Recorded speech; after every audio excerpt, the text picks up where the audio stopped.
अस्सलाम वालेकुम दोस्तों, रमा से बड़े भैया की आने वाली साहब बहुत दिलचस्प होती जा रही हैं। अब वानिया का राज खुलने वाला है क्योंकि महवी को सब कुछ याद आना शुरू हो चुका है कि क्यों वो हॉस्पिटल गई थी और क्या हुआ था। जब महवी की तबीयत थोड़ी बेहतर होती है तो कबीर को वो बताती है कि कबीर, मुझे एक नंबर से कॉल आई थी और मुझे एक औरत ने बताया था कि मेरे पापा की तबीयत बहुत ज़्यादा ख़राब है और उनको हॉस्पिटल लेके गए हैं, उनको हार्ट अटैक हुआ है और तुम भी जल्दी से हॉस्पिटल पहुँचो। उस लड़की ने मुझे बताया था कि उसने पापा के मोबाइल से मेरा नंबर निकाला है, उसने मुझे हॉस्पिटल की लोकेशन और सारा कुछ सेंड किया था।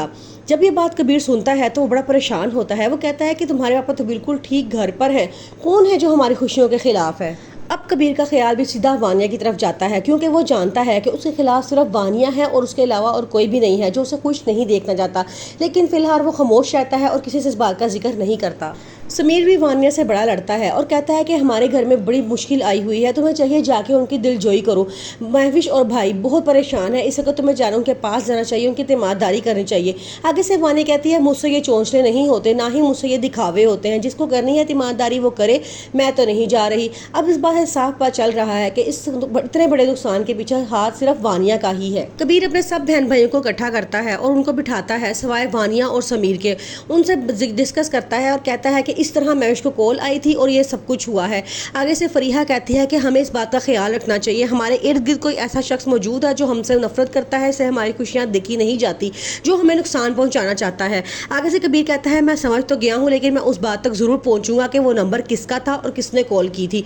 वो जाता है महविश के पास और उसे नंबर लेता है। हमें मिशेल भी वानिया के साथ नहीं होती, वो महविश का साथ देती है और महविश को कहती है कि भाभी आप बहुत कमज़ोर हो गई हैं, आपको अपना ख्याल रखना चाहिए। सारे देखते हैं कि मिशेल बहुत अच्छी है, वो सबके साथ आके बैठती है, वो महविश का हालचाल पूछती है सिवाय वानिया के। मिशेल कहती है कि मेरा इतना सख्त दिल नहीं है, वो इस वक्त मुश्किल में है, उन पर इतनी बड़ी मुश्किल आई है, हमें उसका साथ देना चाहिए। लेकिन वानिया साफ इनकार कर देती है और कहती है कि मुझसे ये ड्रामे नहीं होते, इनको मेरी हार लगी है, इनको मेरी चुप लगी है, ये मुझे बुरा भला कहते थे ना, इसलिए इनके साथ ऐसा हुआ है। लेकिन महविश के गम का मुदावा कोई भी नहीं कर सकता। जोया और बाकी घर वाले तमाम बड़ा अफसरदा होते हैं, वो बहुत परेशान होते हैं। कहते हैं कि कितना खुश थी महविश और कबीर, दोनों इतना खुश थे अपनी औलाद को लेके, ऐसा लगता है उनकी खुशियों को किसी की नज़र ही लग गई है। आगे से मुमानी उसको बहुत समझाती हैं कि जो कुछ होता है अल्लाह ताला की तरफ से होता है, हमें किसी पे कोई इल्ज़ाम नहीं लगाना चाहिए, बल्कि ये वक्त है सब्र करने का और सुबह शुक्र से हमें वक्त गुजारना चाहिए। महविश को होश आता है तो वो कबीर से कहती है कि इतनी बड़ी खुशी मैंने आपसे छीन ली है, मुझे बहुत अफसोस है इस बात का। लेकिन कबीर उसको सिर्फ हौसला ही देता है और कहता है कि ये अल्लाह की मर्ज़ी थी, जो हुआ अल्लाह ताला की मर्ज़ी से हुआ है, हम इसमें कुछ नहीं कर सकते, हो सकता है कि इसमें ही हमारे लिए कोई बेहतरी हो। वो उसे कह के बहुत हौसला देता है, लेकिन महविश के गम का तकाज़ा कोई भी नहीं कर सकता।